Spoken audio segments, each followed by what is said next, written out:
कल पुणे में जो घटना हुई वो बहुत ही बुरी है और सबको उससे सबक लेना चाहिए। कोई भी आदमी ऐसे आके बताया और यहीं पे बस है वहीं पे बस है तो उस पर भरोसा नहीं रखना चाहिए।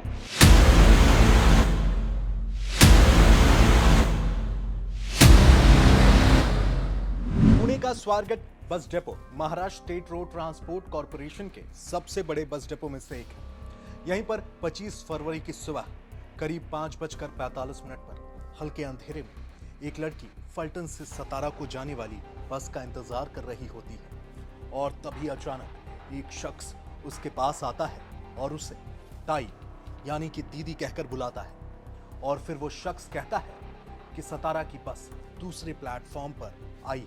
इसके बाद वो शख्स उस महिला को स्टेशन के किसी और प्लेटफॉर्म पर खाली खड़ी शिवशाही एसी बस में ले जाता है। बस में लाइटें बंद होती हैं, पूरी तरह से अंधेरा होता है, लिहाजा महिला बस में चढ़ने से डरती है।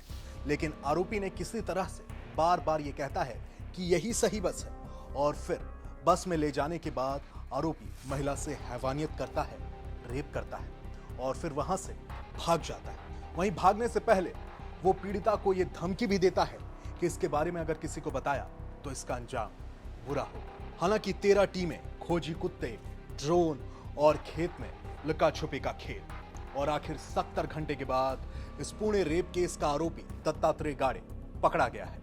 तो आइए आज की हमारी इस वीडियो में हम जानते हैं दत्तात्रेय गाड़े की गिरफ्तारी की पूरी दास्तान और वो एक गलती जिससे पकड़ा गया पुणे रेप केस का दरिंदा। आरोपी गाड़े मंगलवार सुबह रेप की वारदात को अंजाम देने के बाद सब्जी की गाड़ी में बैठकर वहां से गांव भाग जाता है और तभी से उसकी तलाश शुरू हो जाती है। आरोपी की तलाश के लिए पुलिस ने 13 टीमें भी बनाई थी और उसके ऊपर 1 लाख रुपए की बाउंटी यानी कि 1 लाख रुपए का इनाम भी घोषित कर रखा था। इस आरोपी के पकड़े जाने की कहानी बड़ी दिलचस्प है। 72 घंटे से 100 से ज्यादा पुलिसकर्मी इस आरोपी की तलाश कर रहे थे और उसकी एक गलती से पुलिस को इस केस में बड़ी कामयाबी हाथ लग गई और उसे गिरफ्तार कर लिया गया। बताया जा रहा है कि आरोपी दत्तात्रेय गाड़े को पकड़ने में ग्रामीणों की अहम भूमिका रही क्योंकि पुलिस आरोपी की तलाश में हर जगह छापेमारी कर रही थी, लेकिन वो 45 घंटे से पुलिस को लगातार चकमा दे रहा था। पुणे शहर और पुणे ग्रामीण पुलिस ने गुनट गांव में तलाशी शुरू की जिसमें गन्ने के खेतों में ड्रोन और डॉग स्क्वाड का इस्तेमाल किया गया। अधिकारियों ने बताया कि 100 से ज्यादा पुलिसकर्मी गांव में पहुंचे पर इसके बाद भी पुलिस के हाथ खाली थे क्योंकि आरोपी पुलिस को चकमा देकर कभी गन्ने के खेतों में छिप जाता तो कभी कनौल के खेतों में। लेकिन 2 दिन से गन्ने में छिपे आरोपी को खाना नहीं मिला तो इसीलिए वो देर रात करीब 12 बजे गुनाद गांव में एक घर पर दस्तक देता है और पानी मांगता है। उसे भूख भी लगी थी, इसीलिए पानी पीने के बाद वो खाने की तलाश में चला जाता है और तभी मुखबिर ने पुलिस को उसके बारे में टिप दे दी, जिसके बाद डीसीपी निखिल पिंगले ने आरटी को जानकारी दी। तेजी से एक्शन में आते हुए पुलिस ने आरोपी को गांव के नजदीक एक खेत से खोज निकाला। वो रात में पानी की नहर के पास सोता हुआ मिला।